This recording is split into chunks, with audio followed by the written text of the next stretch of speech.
So is Traxxas expensive? And if they are, is it sometimes a price worth paying? Well, in this video, I'm going to cover those topics and a lot more besides.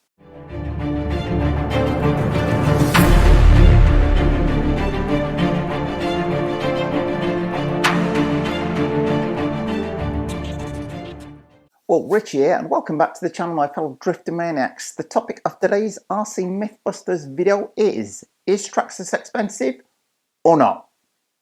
Now, for those that know me, I am neither a Traxxas fanboy or an Armour fanboy.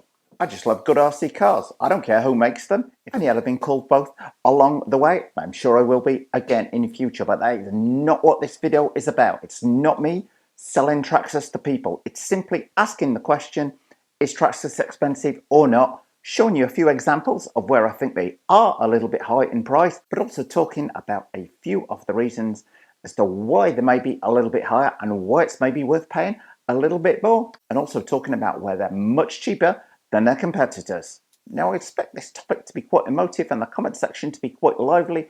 All I would say is keep it clean, child friendly, and most of all, keep it objective. And if you've got an issue or a good point, put an example in the comment section. Don't just say, oh, Traxxas are expensive, because that kind of helps. Well, nobody. Well, first of all, I'd like to talk about the overall pricing of Traxxas cars, and more to the point, the length of time those prices are held for. 8S X-Max behind me, $899 now, hasn't virtually moved up in price since the 5+ years it's been launched. If you look at some of its rivals, they've already moved up in price over the past year. So from the outset, to my mind, it is clear that Traxxas sets a price, might be slightly higher than people would like to see, but in 5 years' time, that's maybe moved up by $10, $20 at the most on there.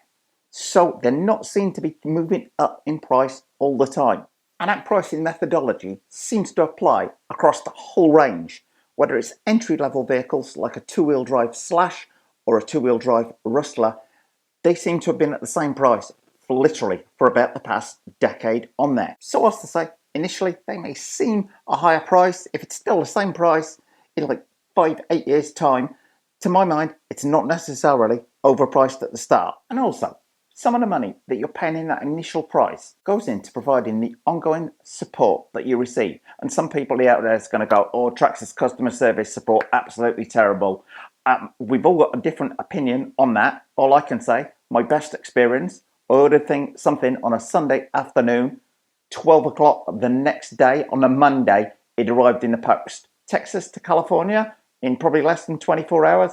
That wasn't even on a premium service. That's maybe a one-off example, but fairly outstanding to my mind. The one thing I would say where they are good at is the spare parts pricing.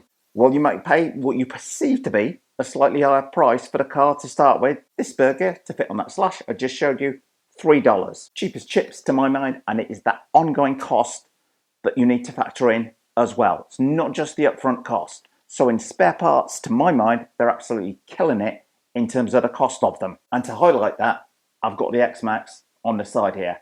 There is a reason why there is an 8S X-Max sat here as opposed to an 8S Creighton, which I had on order. But thanks to a video I watched of Kevin Tolbert's, he compared the price of the parts for the Creighton versus the parts for the 8S X-Max. New Creighton chassis over here in the USA, $100. And I would just highlight once again at this point, folks, not a Traxxas fanboy, not an Armour fanboy. But as Kevin pointed out, X-Max chassis, about $29.95. And Kevin also highlighted a couple of other spare parts, but it's that kind of cost differential that set me thinking this would be cheaper to run in the long run. And I would point out, it wasn't any more expensive than an 8S Creighton. But steer away from that, Richie, because I don't want this video to be about Armour versus Traxxas. This is purely a video about where Traxxas might be expensive and where it's cheaper. So to answer the question, is Traxxas expensive? When it comes to spare parts, I don't think so. I think they're one of the cheapest out there. And whilst they may be perceived to have a higher cost on some of the cars, one of which I will talk about in particular in a minute, you have to bear in mind, they've got a huge support network out there that is definitely, to my mind, a price worth paying in getting a Traxxas. If you are new to RC and one of the cars goes wrong, breaks something, you can go to pretty much any hobby store in the country and get the part for it pretty much the same day. And that, to my mind, is a price worth paying. If the car has got a fault under warranty, and somebody out there is going to say, yeah, they've always got faults under warranty, Rich, customer service terrible, you can call Traxxas up and you're going to speak to somebody in 2 to 5 minutes at the most. If you don't believe me, do me a favour, call Traxxas tomorrow and then call Horizon Hobby. See how long it takes you to get through. If you've bought your son or daughter a new RC car for Christmas and something goes wrong with it, what is the price that you would pay for customer service where you can talk to somebody in under 5 minutes or wait an hour and a half? I've got an 11-year-old daughter. I can tell you right now, there is no way she's going to wait around for an hour and a half if I bought her an RC car for Christmas. So, occasionally they might be a little bit more expensive on things, but to my mind, that shorter wait time, it's a no-brainer if you've got children. It is worth paying the extra for. But there are two sides to every coin. So where are Traxxas maybe a little bit more expensive? Let's go on the computer and take a look. Well, one of the areas where they may be coming for a little bit of criticism on parts costing quite a lot is some of these very nice to have alloy parts that they do. $45 for 2 aluminum caster blocks on here. They do get a lot of competition in this area on the aftermarket, as these are perceived by people to be expensive in cost for items like these, but at the same time, they're extremely well machined indeed. But yes, when you're buying a pair of caster blocks at $45 for a $300 model, I can appreciate that does seem to make them look quite expensive. So I would say on some of those alloy parts, which are really nice to have, very well machined and make the car look fantastic, but a lot of people do perceive some of them to be a little bit expensive for what they are, maybe compared to some third-party aftermarket parts. And in this video, you might hear me talk about Traxxas cars being perceived to be higher priced. When this TRX6 came out, much like the TRX4 before it, people went up like $650 for a crawler. That's crazy. No one's going to buy it. It comes out, people drive it, and everybody's like, here's my money. So I would say if you think a Traxxas car that you like the look of is expensive, drive it first of all before making that purchase decision. Now there is one that's come out in the past year, the Traxxas Hoss. And that Hoss 4x4 VXL comes in at $479.99, but it's a 110, 60 mile an hour truck. What kind of price did we perceive it was going to come in at? Well, probably more like that of the Slash 4x4 VXL or the Stampede 4x4 VXL at $399.99. I agree with a lot of people out there. Had it been below $400, I think this would have been selling like hotcakes. But if it had come in at that price, then surely from a Traxxas point of view, it would have been far too close to the Stampede 4x4 VXL, etc. Also, as I say, Traxxas tend to price their cars initially, and they tend to stay at that price for a long period of time. If you ask me in 5 years' time, is the Hoss going to have gone up in price?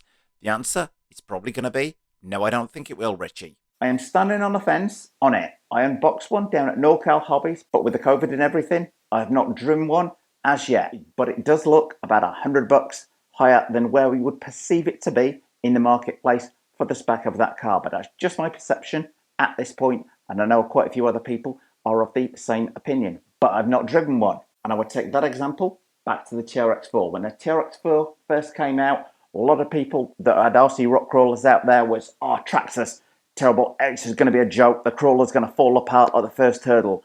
And what, within 3 months, you couldn't buy a TRX4 for love nor money because Traxxas couldn't make them fast enough, because all of the people that were rubbishing them at the start then drove one, drove a friend's one, and wanted one because the thing is so darn capable on there. So I would say to anybody out there knocking Traxxas or knocking Armour for that reason, drive one car from either manufacturer before making your decision. They both have good and bad points. But like I say, it's not the issue of this video. And there is also the license factor with Traxxas. This is a licensed Mercedes AMG body. That is a licensed Ford body sitting on the Traxxas Rally behind me.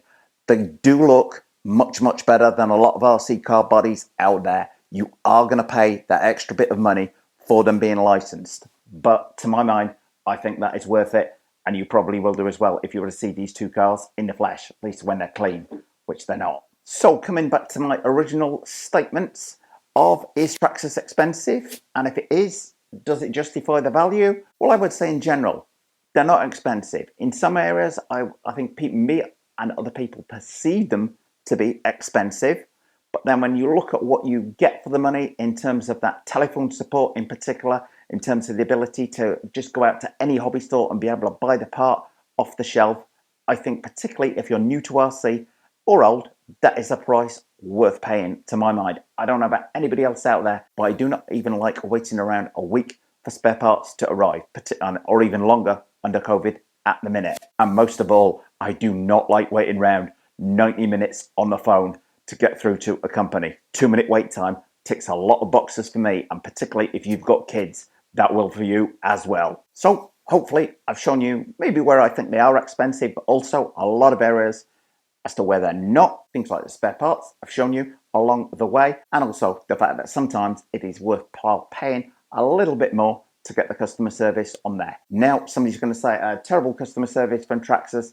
Yeah, but people have had terrible customer service probably from every RC supplier out there going. Anyway, feel free to have your say in the comments section below the video, but as ever, please keep it child friendly. Well, thumbs up if you like this video, guys. Post any comments you might have in the comment section below the video, and hit the circle below to subscribe. And if you do hit the circle, don't forget to hit the bell.